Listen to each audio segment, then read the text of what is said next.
مدینے میں مرنے کی تمنا سب کی ہوتی ہے، لیکن مدینے میں مرنے کے بعد جو فضیلت ہے مدینے میں مرنے والے کی، وہ ایمان کے ساتھ مرے تو فضیلت ہے، ورنہ منافقین کو جنت البقیع سے نکال کر پھینک دیا جاتا ہے۔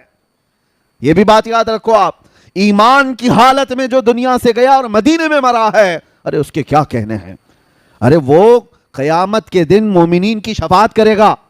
میرے آقا صلی اللہ تعالیٰ علیہ وسلم نے فرمایا جنت البقیع کے اس قبرستان سے 70,000 لوگ ایسے نکلیں گے قیامت کے دن جن میں سے ہر میت 70,000 کی شفاعت کرے گی۔ وہ فضیلت ہے ان کے لیے، لیکن وہ ایمان کے ساتھ گیا ہو، عشق رسول کے ساتھ گیا ہو۔ اور اسی لیے ہم تمنا بھی کرتے اللہ تعالیٰ اللہم ارزقنا شہادتاً فی سبیلک و موتاً فی بلد حبیبک، اے اللہ تیرے راستے میں ہمیں شہادت عطا فرما اور تیرے نبی کے شہر میں موت عطا فرما۔ اچھا، ایک صاحب نے مجھ سے سوال کیا تھا کہ شہادت کی بھی طلب کرتے ہیں اور موت مدینے میں بھی، تو اس کا مطلب ہے جنگ ہونا چاہیے مدینے میں، جنگ ہوگی لوگ ماریں گے تب شہید ہوں گے، مدینے میں جنگ ہوگی آپ لڑیں گے آپ کو مارا جائے گا آپ شہید ہوں گے تب مدینے میں موت ہوگی۔ دونوں چیزیں ایک ساتھ کیسے آئیں گی کہ اللہ تیرے راستے میں شہادت عطا کر اور موت مدینے میں عطا کر، اس کا مطلب جنگ مدینے میں ہونا چاہیے۔ سوال مجھ سے یہ کہا، لیکن میں آپ کو بتاتا ہوں میرے عزیزو، ہر شہادت جنگ سے ہی نہیں ہوتی، جو جنگ میں مر جائے صرف وہی شہید نہیں، وہ شہید حقیقی ہے، لیکن اللہ کے نبی صلی اللہ تعالیٰ علیہ وسلم نے شہید کی اور بھی اقسام بیان فرمائی ہیں۔ ہاں، جو ظلمن مارا گیا وہ بھی شہید ہے، لیکن کئی حادثے ایسے ہیں جس میں انتقال کیا ہوا وہ بھی شہید ہے۔ اور کتنی بڑی پیاری بات ہے، یہاں پر شہزادہ مثنیٰ میاں موجود ہیں اور حضور مثنیٰ میاں رحمۃ اللہ تعالیٰ علیہ، جن کو یہ دعا کا مصداق کہا جا سکتا ہے کہ اللہ نے ان کو شہادت بھی عطا کی اور موت بھی مدینے میں عطا کی، دونوں چیزیں ملی۔ ایک ہے نیچرل ڈیتھ، طبعی موت ہوئی ہو، لیکن ایک ہے حادثاتی موت۔ کچھ حادثے ایسے ہیں جس پر اللہ کے رسول نے فرمایا اسے شہادت کا مقام ہے، تو شہید بھی ہوا ہو مدینے میں اور مدینے میں موت بھی ملی ہو، یہ بہت کم لوگوں کو ملتا ہے، بہت ریئر ہے۔ اللہ تبارک و تعالیٰ وہ قسمت ہمیں عطا فرمائے۔ میرے عزیزو، موت کا تذکرہ میں صرف آپ کے سامنے اس لیے کر رہا ہوں کہ یہ کسی کو وقت نہیں دیتی، کسی کو مہلت نہیں دیتی، اس لیے آپ یہ مت سمجھنا کہ عمر ہو جائے گی بعد میں بچے جوان ہوں گے تو میں داڑھی رکھ لوں گا نماز کا پابند بن جاؤں گا۔ ارے 17 سال کے جنازے نہیں جاتے ہیں کیا؟ 18 سال کے جوانوں کے جنازے نہیں دیکھتے؟ بچوں کے بھی جنازے جاتے ہیں۔ موت کی کوئی عمر نہیں ہے۔ ہاں، جس کو بڑھاپا مل گیا وہ نعمت ہے، سب کو نہیں ملتا بڑھاپا، جس کو بڑھاپا مل گیا اور وہ بھی اسلام پہ ملا ہے اس کے لیے وہ نعمت ہے۔ بعض لوگ یہ کہتے ہیں نا، ارے بڈھا ہو گیا اب مسجد نہیں جائے گا تو اور کیا کرے گا، کام دھندا کیا ہے؟ تمہیں نہیں پتا ہر بوڑھا مسجد والا بھی نہیں ہوتا، اس کے لیے بھی فضل الہی ضروری ہے۔ ہر بوڑھا نہیں ہے مسجد کا، کتنے بوڑھے تو 80 سال کے ہو گئے ابھی روز بلیڈ مار رہے ہیں، ان کو ابھی جوان بننے کا شوق ہے روز۔ اور وہ بوڑھا جس کے بال سفید ہو گئے، حدیث پاک میں اللہ تعالیٰ فرماتا ہے، حدیث قدسی اللہ فرماتا ہے ایسے بوڑھے کو عذاب دینے میں مجھے حیا آتی ہے، جس کا بڑھاپا اسلام پہ ہوا ہو۔ لیکن یہ بڑھاپا سب کو نہیں ملتا کہ ہر کوئی بوڑھا ہو کے مرے گا، کتنے تو جوانی میں چلے گئے۔ قاری خورشید صاحب امامت کر رہے تھے، مشکل سے شاید ان کی 50 کے آس پاس کی عمر ہوگی، 48 سال کی عمر، جبکہ نظام یہ بتایا گیا 40 سال کے بعد جوانی شروع ہوتی ہے پہلے۔ اور قرآن پاک میں جو اللہ تبارک و تعالیٰ نے فرمایا ولما بلغ اشدہ، یعنی یہ جو شدت والی جوانی اس کو 40 سال کہا گیا۔ آپ تمامی حضرات سے میں ایک بات یہ کہوں گا کہ موت کی کوئی عمر نہیں ہے، تو پھر کس بات کے انتظار میں ہو کہ کب کریں گے، کل کریں گے، پرسوں کریں گے؟ جو بات تمہیں بعد میں اچانک آنے والی ہے اس کے لیے پہلے سے تیار ہونا چاہیے۔ اپنے آپ کو اتنی اچھی حالت میں رکھو کہ کسی دن ملک الموت آئے تو ہاتھ پیر مار کر کے مہلت مانگنے والی نوبت نہ آئے کہ تھوڑا ٹائم مل جائے میں تسبیح پڑھ لوں، تھوڑا ٹائم مل جائے لوگوں کا کھایا ہوا واپس کر دوں، تھوڑا ٹائم مل جائے قضا نمازیں پوری کر لوں۔ ایسی حالت میں نہ آ جاؤ۔ اسی لیے ایک آپ کو میں بتا دوں، حدیث کا مفہوم ہے حاسبوا قبل ان تحاسبوا، اپنا حساب کمپلیٹ رکھو اس سے پہلے کہ تمہارا حساب پوچھا جائے۔ حساب اپنا کمپلیٹ رکھ لو اس سے پہلے کہ تمہارا حساب پوچھا جائے. اور موت سب کی ایک طرح کی بھی نہیں ہے. ایک بزرگ نے بڑی پیاری حکایت لکھی ہے کہ ایک بادشاہ سفر پر جا رہا تھا, شاہانہ کروفر ہے اور بہت سارے تفریح کے لیے نکلے ہوئی پوری جماعت ہے. اچانک راستے میں ایک فقیر آیا اور بادشاہ سے کہا, بادشاہ سلامت, آپ سے مجھے کچھ بات کرنی ہے. بادشاہ نے کہا, یہ میرے آرام کا وقت ہے, تفریح کا ہے, ابھی میں تو پکنک پہ جا رہا ہوں, کیا چاہیے تجھے بول. فقیر نے کہا, نہیں نیچے اتر آؤ بگی سے, آپ سے مجھے بات کرنی ہے. بادشاہ نے کہا, بڑا بدتمیز فقیر ہے یہ, بادشاہ کو اس کی بگی سے اتار رہا ہے. تو اس نے فوراً حکم دیا, وزیروں کو پکڑو اس فقیر کو. فقیر نے اپنا جبہ ہوا کیا, کھولا, اور اس کے بعد بادشاہ کو کھینچ کر نیچے اتارا اور کہا, پہچان مجھے, میں ملک الموت اسرائیل ہوں, میں ملک الموت اسرائیل ہوں. بادشاہ اب وہ کپ کپانے لگ گیا, پوچھا کہ آپ کیوں آئے؟ کہا, میں کیوں آتا ہوں تمہیں پتا ہے, روح لینے آیا ہوں. کہا اسی وقت؟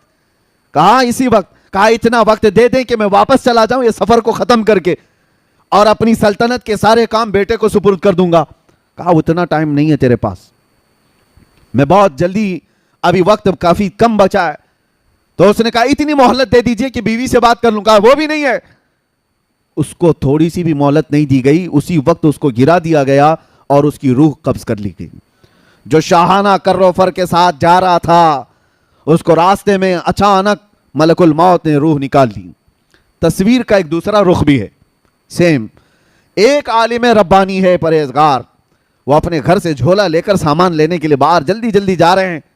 عصر کا وقت ہو چکا ہے اور سامان خریدنے کے لیے جا رہے ہیں. راستے میں یہی فقیر آیا, کہا کہ حضور رک جائیے, تھوڑا کچھ بات کرنی ہے آپ سے مجھے. وہ عالم دین رک گئے اور کہا, کیا بات ہے, جلدی جلدی بات کیجئے, مجھے گھر سے سودا لینے کے لیے, سامان لینے کے لیے جانا ہے, اور گھر میں واپس پہنچا کر مسجد میں اذان ہو چکی ہے, جماعت سے نماز پڑھنی ہے, جلدی آپ بتائیے کیا بات ہے. فقیر نے کہا, آپ نے نہیں پہچانا, میں ملک الموت اسرائیل ہوں. اس عالم ربانی نے جھولا پھینک دیا, جو سامان لانے کے لیے جا رہے تھے, جھولا پھینک دیا اور کہا, کہاں تھے آپ, آپ کے انتظار میں کتنی راتیں کٹ گئی, کیا آپ آئیں گے, روح نکالیں گے, میں رب سے ملاقات کروں گا. یہ دنیا میں جس کی روح اٹکی ہوئی ہے مال سے, وہ مہلت مانگتا رہتا ہے, اور جو رضا الہی کے لیے جیتا ہے وہ ملک الموت کا استقبال کرتا ہے. آپ کہاں تھے؟ تو اب یہاں منظر بدلا ہوا ہے. ملک الموت نے کہا, اتنی جلدی بھی کیا ہے آپ کو, آپ جائیے سامان خرید لائیے اور اپنے بچوں کو سامان دے دیجئے, گھر والوں کو کچھ وصیت کرنی ہے وہ بھی کر لیجئے. اس عالم ربانی نے کہا, آپ کو جس کام کے لیے اللہ نے بھیجا وہ کیجئے آپ. میرے بچوں کا مالک اللہ ہے, وہ مسبب الاسباب ہے, جس نے مجھے کھلایا وہ میرے بچوں کو بھی کھلائے گا, میرا یقین ہے, آپ اپنا کام کیجئے. ملک الموت وہاں مہلت نہیں دینا چاہتے, اور ادھر کہہ رہے ہیں کہ اور کچھ ہے تو آپ کر لیجئے کام. پھر اس عالم ربانی سے کہا کہ اور کوئی آپ کی خواہش ہے؟ اس عالم ربانی نے کہا, اگر آپ اتنا وقت لے کر کے آئے ہیں پہلے سے, اتنی مہلت لے کر کے آئے ہیں پہلے سے, تو خواہش اتنی ہے, گھر نہیں جاؤں گا, اللہ کے گھر جاؤں گا, جس وقت نماز پڑھ رہا ہوں سجدے کے عالم میں جاؤں, آپ روح نکال لیجیے. کیسی خواہش تھی. اور اس عالم ربانی کے ساتھ ان کی خواہش کا خیال کیا گیا, وہ مسجد میں نماز کے لیے گئے اور سجدہ ریز ہوئے, ان کی روح قبض کر لی گئی. یہ سب کے ساتھ نہیں ہے کہ ہر کوئی چاہے تو اس کے ساتھ ہو جائے, ان لوگوں کے ساتھ ہے جو اللہ کی رضا کے لیے جیتے تھے, دنیا میں اس کی رضا کے لیے جیتے تھے, تو موت بھی اللہ تعالیٰ ان کی پسند کے حساب سے لیتا ہے. یہی تو بات ہے میرے عزیزو. موسیٰ علیہ السلام کی موت کے سلسلے میں جو حدیث ملتی ہے وہ یوں ہی نہیں ہے. یہاں پر ایک عقیدہ بھی بتا کر کے جاؤں, تمہارا اور ہمارا جو دنیا سے جانے کا منظر ہے وہ الگ ہے, نبیوں کا مقام الگ ہے. نبیوں کی روح قبض کرنے سے پہلے ملک الموت اجازت لیتے تھے. تمہارے گھر میں اجازت نہیں لی جائے گی, ہاں انبیاء سے اجازت لی جاتی, لیکن وہ موسیٰ علیہ السلام کی روح قبض کرنے کا منظر تو بہت الگ ہی ہے. ملک الموت آئے تھے اور ان سے پوچھا کہ اللہ کے نبی موسیٰ, آپ کی روح قبض کرنے کے لیے اللہ نے مجھے بھیجا ہے. انہوں نے ایک تماچا لگا دیا, اور کہا جاتا ہے کس نے, موسیٰ پیغمبر نے ملک الموت کو, اور ان کی آنکھ باہر آئی. وہ واپس چلے گئے رب تعالیٰ کے حضور اور کہا, اے اللہ تو نے کس کے پاس بھیجا؟ اس نے مار کر کے آنکھ باہر کر تھی. وہ پیغمبرانہ جلال تھا, کسی دوسرے کو کیا ملک الموت چھوڑ دیتے. اور کیا کسی کی ہمت تھی. یہاں یہ عقیدہ مجھے بتانا ہے وہ خبیثوں کو سمجھنا چاہیے جو نبی کو اپنے برابر سمجھتے ہیں. کبھی آپ جو برابر کہتے ہیں بڑے بھائی کی طرح ہماری طرح بشر تھے, تم بھی ملک الموت کو تھوڑا انگلی اٹھا کے دکھاؤ, پتا چلے گا تم کو کہاں پہنچا دیا جائے گا. وہ نبی کی شان ہے, اللہ اپنے محبوبوں کو یہ طاقت دیا ہوا ہے. اللہ تعالیٰ نے نہیں فرمایا کہ نظام میں خلل ہو گیا, نہیں, رب تعالیٰ نے فرمایا اے اسرائیل جاؤ دوبارہ اور ایک گھنے بالوں والا بکرا لے کر جاؤ اور ان سے کہو کہ اس بکرے کے جسم پر ہاتھ رکھیں, ان کے ہاتھ کے نیچے جتنے بال آئیں گے اتنی عمر ان کی بڑھا دی جائے گی, اتنی زندگی ان کو دی جائے گی. دوبارہ اسرائیل آئے اور موسیٰ علیہ السلام کے پاس بکرا پیش کیا, کہا آپ اس پہ ہاتھ رکھیے, آپ کے ہاتھ کے نیچے جتنے بال آئیں گے اتنی عمر آپ کی بڑھا دی جائے گی. دوسرا کوئی ہو تو کہتا ہے نا کہ 1 سال بڑھ گیا تو چلے ٹھیک ہے, 10 سال بڑھ جائیں گے ٹھیک ہے. موسیٰ علیہ السلام نے کہا ہٹ جاؤ, میں رب سے بات کرتا ہوں. اللہ کریم سے آپ نے کلام کیا اور کہا اے اللہ جب اتنے سال بھی گزر جائیں تب کیا ہوگا؟ رب نے فرمایا موت آئے گی, اس لیے کہ میرا وعدہ ہے کل نفس ذائقۃ الموت, ہر جان والی چیز کو موت کا مزہ چکھنا ہے. موسیٰ علیہ السلام کو اللہ نے کیا فرمایا؟ موت تو آئے گی, جتنے سال بھی ہوں گزر جائیں موت آئے گی. تب موسیٰ علیہ السلام نے کہا جب موت آنا ہی ہے تو اب کیا تب کیا. پھر اسرائیل سے کہا کہ مجھے بیت المقدس کے قریب کر دو. زمین کو لپیٹ دیا گیا, آپ کو دم زدن میں بیت المقدس کے قریب کر دیا گیا. وہاں پر ایک قبر کھودی جا رہی تھی, اس میں حضرت موسیٰ علیہ السلام لیٹے اور کہا اسرائیل سے کہ اب میری روح قبض کر لو. یہ شان ہے نبیوں کی کہ ہر ایک کی موت اس طرح سے نہیں آتی ہے. کچھ موتیں وہ ہیں, اسی لیے موت میں بھی درجات ہیں, موت میں درجات ہیں. ایک حضرت عمر فاروق رضی اللہ تعالیٰ عنہ سے مروی یہ بات ہے, آپ سے پوچھا گیا موت کے آنے کے انداز الگ الگ ہیں؟ آپ نے کہا ہاں. کہا کیسے؟ کہا مومن کی روح اور کافر کی روح نکالنے میں فرق ہے. ایک کافر کی اور ایک بدبخت کی گنہگار کی روح ایسے نکالی جاتی ہے جیسے کانٹوں کی جھاڑی پر ریشم کا کپڑا ڈال کر کھینچو, ریشم کا کپڑا, سلک کا کپڑا ڈال کر کانٹوں کی جھاڑی پر جب کپڑا کھینچیں گے تو اس کے تار کس طرح نکلتے چلے جائیں گے. روح نکلنے کے وقت اس کو ایسا لگے گا ناخن ناخن سے اس کی روح نکالی جا رہی ہوگی, شدت کا درد ہوگا. اور پھر آپ سے پوچھا گیا مومن کی روح کیسے نکالی جاتی ہے؟ کہا ایسے جیسے میدے کے گندھے ہوئے آٹے میں بال پھنساؤ تو نکال لیا جاتا ہے. ایک بال گندھے ہوئے آٹے میں پھنسا ہو تو اس کو نکالنے میں کیا محسوس ہو, نہ بال کو پتہ چلے نہ آٹے کو پتہ چلے. تو آپ کے ہاتھ میں ہے کس طرح دنیا سے جانا چاہتے ہو. قرآن میں اللہ نے فرمایا ہے یا ایتھا النفس المطمئنہ ارجعی الی ربک راضیۃ مرضیہ فادخلی فی عبادی وادخلی جنتی. کچھ وہ لوگ ہیں جن کے مرنے سے پہلے ان کے کانوں میں یہ آواز آتی ہے اے پاکیزہ جان کے مالک آ جا اپنے رب کی طرف خوشی خوشی. اللہ فرماتا ہے میرے بندوں میں شامل ہو جا, میری جنت میں داخل ہو جا.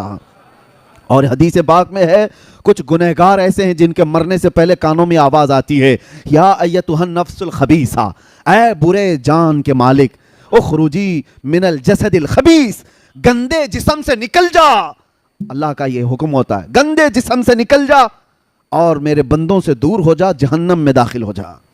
اور وہ اس آواز سے ہی تڑپ جاتا ہے, چہرہ بدل جاتا ہے, موت کے وقت جو ڈر طاری ہو جاتا ہے.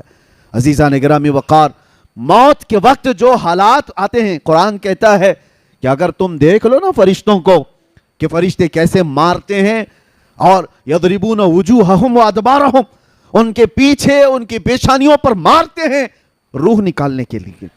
بہت شدت کا درد. اور کہا گیا سکرات کا وقت ایسا کہ مکھی بھی اگر اس کے جسم پر بیٹھے تو پہاڑ کی طرح لگتا ہے, اس کے لیے پانی کا ایک قطرہ ایک ندی کے برابر لگتا ہے. یہ موت کے انداز ہیں. میں گفتگو سمیٹتے ہوئے اب آپ کو بتاؤں میرے عزیزو, یہی بات امام اعظم ابو حنیفہ سے پوچھی گئی. اب یہ ہمارے ایمان کی بات کر رہا ہوں, توجہ, کیسے مرنا چاہتے ہو سن لو.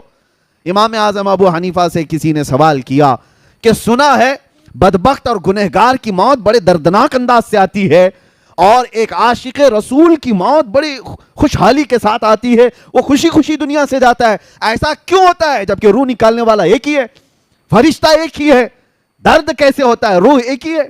آپ نے کیا کہا جانتے ہو؟ امام اعظم نے کہا جا سورہ یوسف پڑھ لے تجھے سمجھ میں آ جائے گا. سورہ یوسف قرآن پاک کی سورہ 13ویں پارے میں حضرت امام اعظم ابو حنیفہ نے کہا جا یہ پڑھ لے. وہ پڑھ کر کے آیا, اس میں موت کا کہیں ذکر ہی نہیں ہے. یہ کیسے کافر کی موت آتی ہے, کیسے مومن. ارے اس میں تو یوسف و زلیخا کے واقعات ہیں. وہ آ کر کے کہا اس میں مجھے کہیں کچھ ملا نہیں. کہا پھر سے پڑھ کر کے آ. پھر پڑھ کر کے آیا, کچھ نہیں ملا. موت کے نکلنے کا یا روح کے نکلنے کا کوئی منظر اس پہ نہیں ہے. امام اعظم نے پوچھا پھر کیا پڑھا تو نے؟ کہا اس میں تو اللہ تعالیٰ نے یوسف علیہ السلام کے بچپن سے لے کر کے ان کے وزارت عظمیٰ تک کے واقعات بھی بیان فرمائے. کہا اس میں زلیخا کا واقعہ تو پڑھا ہے؟ کہا کیا ہے واقعہ؟ اس نے کہا زلیخا یوسف علیہ السلام کے حسن پر فدا ہو گئی تھی, دیکھ کر کے فدا ہو گئی. شہر کی عورتوں نے ان کو تانا دینا شروع کیا زلیخا کو کہ ایک جوان لڑکے پر تو فدا ہو گئی, اس لیے کہ ان عورتوں نے یوسف کو دیکھا نہیں تھا, تانے مار رہی تھی. تو زلیخا نے کیا کیا, ایک دعوت کی ان سارے رئیس عورتوں کی, اور گھر میں بلایا اور سب کے ہاتھوں میں ایک لیمو دیا اور ایک ہاتھ میں چاقو دیا اور کہا جب میں کہوں گی تب یہ لیمو کاٹنا. بڑی بڑی رئیس عورتیں بیٹھی تھی. اسی عالم میں یوسف علیہ السلام کو زلیخا اس حال میں بلاتی ہیں. یوسف علیہ السلام کا حسن ایسا تھا, جمال ایسا تھا کہ جو دیکھتا تھا وہ پلکیں جھپکانا بھول جاتا تھا. جیسے ہی یوسف علیہ السلام داخل ہوئے, ادھر سے زلیخا نے آواز دی کہ اپنے اپنے ہاتھوں میں موجود لیمو کاٹ دو. عورتیں یوسف علیہ السلام کو دیکھنے میں ایسے ہو گئیں, مگن ہو گئیں کہ ان کے ہاتھوں سے لیمو گر گیا, 4 انگلیاں کٹ گئیں. قرآن پاک میں یہ واقعہ موجود ہے. قطعنا ایدیہن, اللہ فرماتا ہے انہوں نے اپنے ہاتھوں کی انگلیاں ہی کاٹ لی. ارے عورت ذات ہے, تھوڑا سا کھروچ آ جائے تو واویلا کرتی ہے, 4 انگلیاں کٹ جائیں پتہ نہیں چلا. ہاں ایک کیفیت انسان پر آتی ہے جب وہ محویت کی کیفیت ہے, یعنی کسی میں گم ہو جاتا ہے تو کٹنے کا درد نہیں ہوتا, پتہ نہیں چلتا. تو اس نے شخص نے امام اعظم سے یہ کہا یہ واقعہ تو میں نے قرآن میں پڑھا ہے لیکن اس کا موت سے کیا لینا دینا؟ امام اعظم نے کہا اسی سے تو لینا دینا ہے. بات در حقیقت یہ ہے ایک مومن صالح, ایک عاشق رسول جب دنیا سے جا رہا ہوتا ہے روح نکالنے کا درد بہت ہوتا ہے, بہت تکلیف تو ہوتی ہے, لیکن ملک الموت ادھر سے آتے ہیں, تاجدار مدینہ ادھر سے آتے ہیں. ادھر سے یہ روح نکال رہے ہوتے ہیں, ادھر وہ جمال مصطفیٰ دیکھ رہا ہوتا ہے, وہ حسین چہرہ دیکھ رہا ہوتا ہے. ارے عورتوں کو یوسف کا حسن دیکھتے دیکھتے انگلیاں کٹنے کا درد نہیں ہوا, مومن صالح کو جمال مصطفیٰ دیکھ کر روح نکلنے کا بھی احساس نہیں ہوگا, پتہ ہی نہیں چلے گا کہ روح کب نکلی. اسی کو تو اعلیٰ حضرت نے فرمایا تھا حسن یوسف پہ کٹی مصر میں انگشت زنا. ہاں میرے عزیزو, یہ اعلیٰ حضرت کا کمال تو دیکھو, 5 چیزیں اس شعر میں فرمایا آپ نے. حسن یوسف پہ کٹی مصر میں انگشت زنا, سر کٹاتے ہیں تیرے نام پہ مردان عرب. کیا کیا اعلیٰ حضرت فرماتے ہیں, حسن یوسف پہ, حسن پہ کٹی, حسن یوسف پہ کٹی, کاٹا نہیں ہے انہوں نے, وہ کٹ گئی ہے اور بے خودی میں کٹی ہیں, جان بوجھ کے نہیں کاٹا, کٹی مصر میں, عرب میں نہیں, مصر کی عورتیں ہیں. انگشت یعنی انگلیاں اور زنا عورتیں, اور اس کے بدلے میں دوسرا مصرع دیکھو کمال کا. اعلیٰ حضرت کہتے ہیں وہاں انگلیاں کٹی تھیں اور یہاں سر ہیں عربوں کے, صحابہ کے, تابعین کے, اور وہاں حسن پہ کٹی تھی, یہاں تو صرف نام پہ کٹنے کو تیار ہے. اور وہ کٹ گئی تھی بے خودی میں, مگر رسول اللہ کے دیوانوں کا حال یہ ہے کہ کٹانا بھی چاہتے ہیں. ایسے نہیں کہ بے خودی میں کٹ گیا سر, نہیں, جان کر کے کہ یہ کہنے پر میرا سر کٹ سکتا ہے پھر بھی کٹانے کو تیار ہے. سر کٹاتے ہیں تیرے حسن پہ نہیں یا رسول اللہ, تیرے نام پہ. اور مصر کی عورتیں نہیں, عرب کے مرد, عرب کے بڑے شہسوار, یا رسول اللہ یہ تیری عظمت ہے کہ وہاں حسن یوسف پہ عورتوں کی انگلیاں کٹ گئی تھی, یہاں صرف آپ کے نام پر بڑے بڑے شہسوار اپنا سر کٹانے کو تیار ہیں. بہرحال خلاصہ کلام یہ ہے, اس عشق میں جیتے رہو گے تو دنیا سے جانا بھی آسان ہوگا, بلکہ دنیا میں جینا بھی آسان ہوگا, جینا بھی آسان ہوگا, جانا بھی آسان ہوگا انشاءاللہ. لیکن اس نبی پاک صلی اللہ تعالیٰ علیہ وسلم سے روگردانی کرو گے تو اعلیٰ حضرت کا ایک شعر یہ بھی ہے, نہیں اور کوئی مفر مکر, بخدا خدا کا یہی ہے در, نہیں اور کوئی مفر مکر. یہ عربی کے لفظ ہیں, آپ کو سمجھاتا ہوں. قسم خدا کی, اعلیٰ حضرت کہتے ہیں قسم خدا کی, اللہ کا کوئی در ہے تو رسول اللہ کا گھر ہے. اللہ کا کوئی در ہے تو رسول اللہ کا گھر ہے, یہی ہے بخدا خدا کا یہی ہے در. اب جو آگے ہے نا, نہیں اور کوئی مفر مکر, مفر کہتے ہیں بھاگنے کی جگہ، مکر کہتے ہیں ٹھہرنے کی جگہ. حضور کو چھوڑے تو نہ بھاگنے کی جگہ ہے نہ ٹھہرنے کی جگہ ہے. ہاں ہم نے ان درندوں کو بھی دیکھا ہے جو حضور پر بھونکتے تھے. آج دیکھو کہاں ہے، منہ چھپا کر کے پوری زندگی جینا پڑتا ہے. جو بھی گستاخیاں کرتا ہے اس کے بعد اس کو روپوشی میں زندگی گزارنی پڑتی ہے. وجہ اس کو بھی پتا ہے، ہم یہاں سے دھمکی نہیں دے رہے، لیکن یہ قدرتی طور پر ہے. وہ یہاں نہیں پوری دنیا میں کرتا خود ہے فیم کے لیے، اور پھر بعد میں پوری زندگی ڈر ڈر کے جیتا ہے.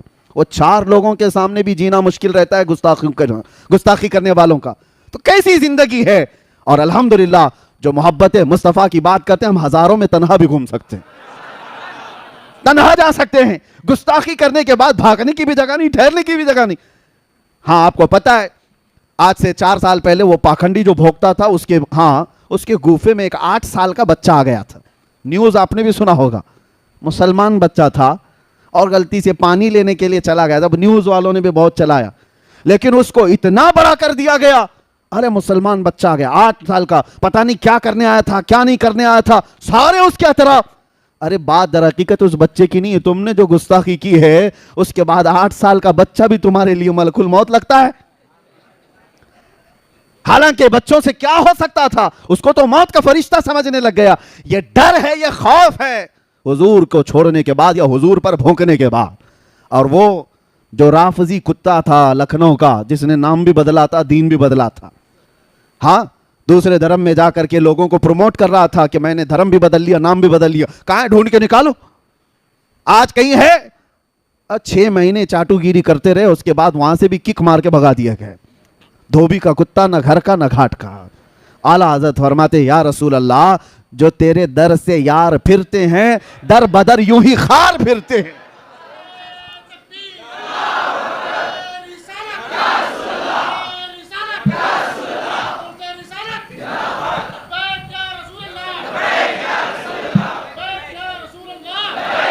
یا رسول اللہ جو تیرے در سے یار پھرتے ہیں در بدر یوں ہی خار پھرتے ہیں. اور جو ان کے در سے وابستہ ہوا اس کا حال تو یہ ہے کہ ہر زمانے نے دیکھا ہے، جب تک بکے نہ تھے تو کوئی پوچھتا نہ تھا. یا رسول اللہ تم نے خرید کر ہمیں انمول کر دیا. ارے بلال وہ حبشہ کے رہنے والے، کالا رنگ تھا اور کالے رنگ والوں کو لوگ غلام سمجھ کر کھینچتے تھے اور اپنی غلامی کرواتے بھی تھے. لیکن در مصطفیٰ سے وابستگی کے بعد بلال کا حال یہ ہے کہ ان کو اذان دینے کے لیے کعبے کے چھت پہ چڑھایا گیا اور یہ بتایا گیا محبت مصطفیٰ میں جس نے زخم کھایا ہے کعبہ بھی اس کے قدموں کے نیچے آیا ہے. یہ بتایا گیا ہے دنیا کو. اور جو وابستہ ہوا ہے خاک کے ذروں کو میرے آقا نے ہمدوش سریا کر دیا. خود نہ تھے جو راہ پر اوروں کے ہادی بن گئے. یا رسول اللہ کیا نظر تھی آپ کی، مردوں کو مسیحا کر دیا، مردوں کو مسیحا کر دیا. یہ بات آپ سمجھ کر کے چلو. اس دار فانی میں جینا ہے تو میرے آقا سے وفا کر کے جیو، وفادار بن کر کے جیو. اور جینا بھی آسان ہوگا، جانا بھی آسان ہوگا. اور جب جانے کا وقت ہوگا تو میرے عزیزو وہ تمام تکالیف اور مصائب نہیں ہوں گے جو ہر میت کو پیش آتے ہیں. عاشق رسول کے متعلق کہا گیا ہے، اعلیٰ حضرت نے لکھا ہے کہ عرش پر دھومیں مچیں وہ مومن صالح ملا، فرش پہ ماتم اٹھا وہ طیب و طاہر گیا. اس کا حال یہ ہوتا ہے ملائکہ عرش کے اس کے آنے کی خوشیوں میں دھوم مچانے لگتے ہیں. محبت مصطفیٰ میں فنا رہنے والا وہ عاشق رسول آ رہا ہے. اور ادھر کیا ہوتا ہے، پوری روئے زمین اس کے جانے کے غم میں ماتم کنا ہے.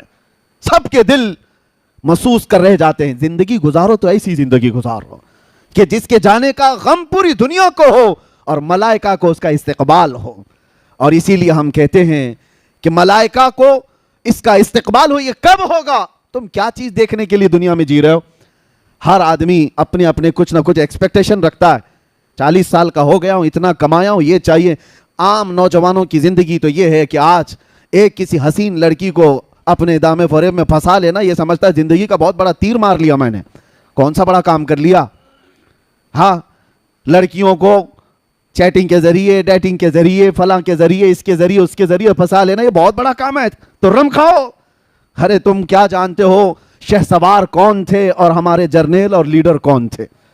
کاش آج کا جوان پڑھ لیتا خالد بن ولید کون ہے، جانتا تو یہ سب جو لکھے پکے ہیں یہ سب ختم ہو جاتے. یہ کاجو بادام کی باڈیاں.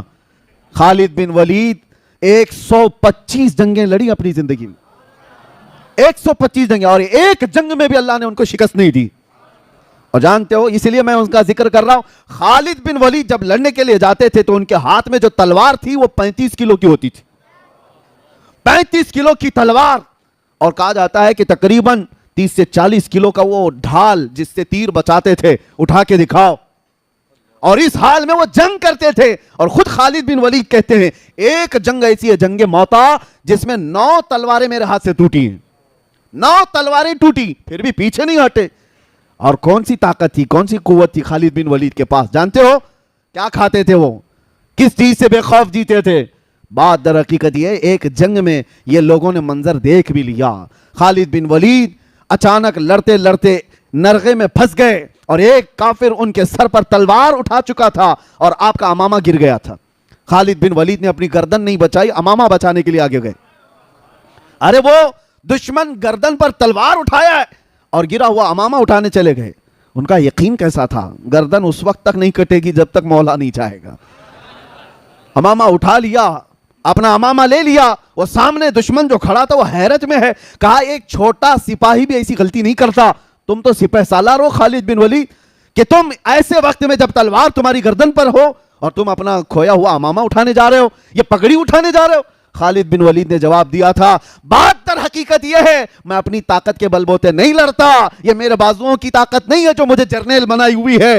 حقیقی بات یہ ہے اس امامے میں میرے رسول اللہ کے 3 منہ مبارکہ ہیں.